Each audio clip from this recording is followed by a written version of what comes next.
So to finish up, most commonly, a midterm packet was created for you guys during your implementation process.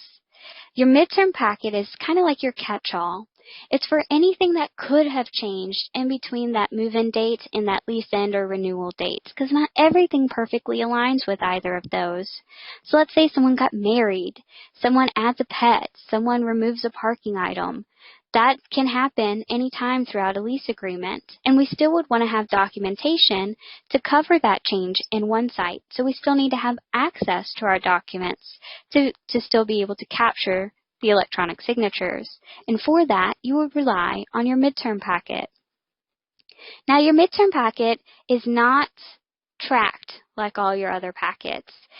Your midterm packet is the only one that is not set to auto-generate for you automatically. And that's because it's not tied to any specific process, so it doesn't have any specific trigger action that it's looking for. Your midterm packet is tied to any process that could be happening within one site. So you will manually add the midterm packet when you feel it's needed. Because you have to manually add it, you will have to manually close it once it's been done. So you'll see that. Also, on our Today page, we're going to track it differently as well. So for any of our other packets, all of these numbers meant something new to us. It meant a different piece of information on where this packet was at in its overall process. Midterm packets won't have that because they don't have a desired move-in date or renewal date. They don't have a dedicated amount of time that this action needs to happen. It doesn't have any required documents because it doesn't know what's changing. So it's just providing you all documents for your choosing. So the only numbers that will change for a midterm packet are going to be these back three numbers. Required documents not finalized will change because that is how many documents you physically selected to generate within that midterm packet. Documents finalized will change. That will tell you how many documents out of the documents you selected are currently finalized with that green checkbox. And of course, your required documents ready for countersignature will always change if there is a pending signature required.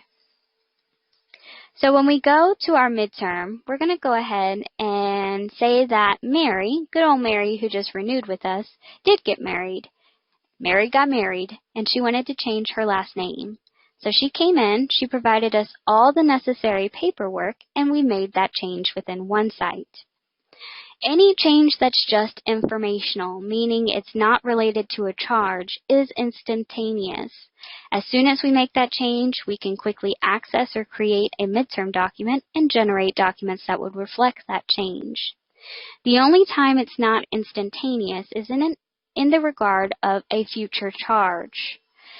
Midterm packets cannot pick up or read future charges. So if Mary wanted to add in a parking spot and she wanted to do so 3 days from now, we would have to tell Mary, okay, well, let's go ahead and get it off the market for you today.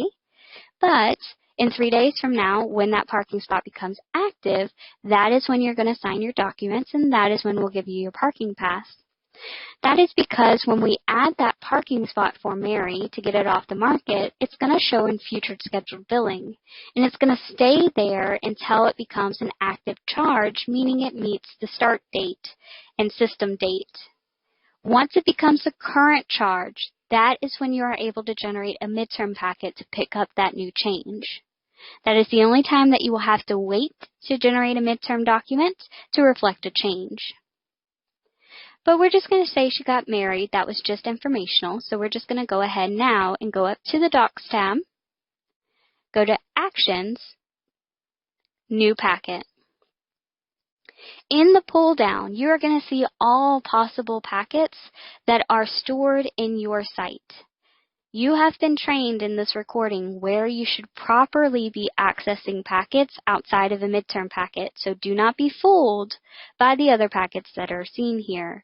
Only ever choose your midterm packets through your Docs tab unless told otherwise.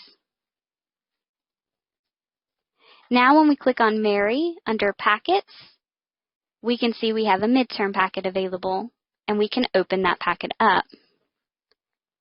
Now when we're inside the packet, again, it looks very similar. It is pretty similar to what we've seen. The only thing is we don't see those alarming red X's.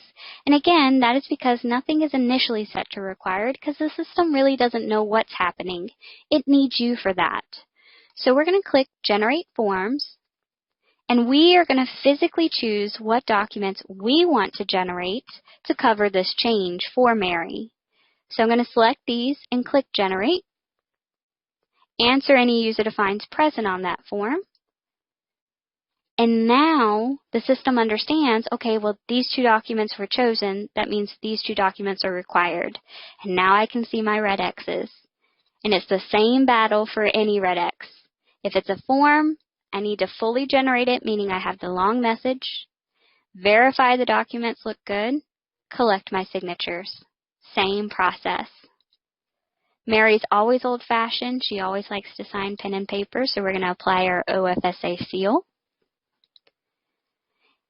And because that was signed pen and paper, we always want to make sure we attach that pen and paper lease to be viewed at any time without the need of a paper file folder.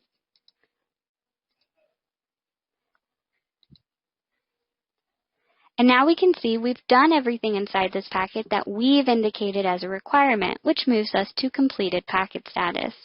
But that's as far as a midterm packet will go on its own. Because a packet doesn't know when to start, it doesn't know when to end either. So what I suggest is once a week assigning somebody in your office with the eDoc signer role to go to the midterm packet under the completed packet status and simply open each packet directly through the packet quick access point and just make sure everything's there that needs to be there. If it's OFSA, that they've uploaded the signed pen and paper copy. If it's DocuSign, that it's just been signed and has a green checkbox. If so, you'll go to the top of the page and click Close Packet. That will manually file that one away in your electronic filing cabinet. That is suggested because you can only have one midterm packet open for a resident at a time. So if Mary came in next week and got divorced, had we not closed that previous packet, we would not be able to create a new midterm packet for Mary to show that newest change. So we always have to close the packets and make sure that all of our completed packets are being closed and filed away into our packet snapshot.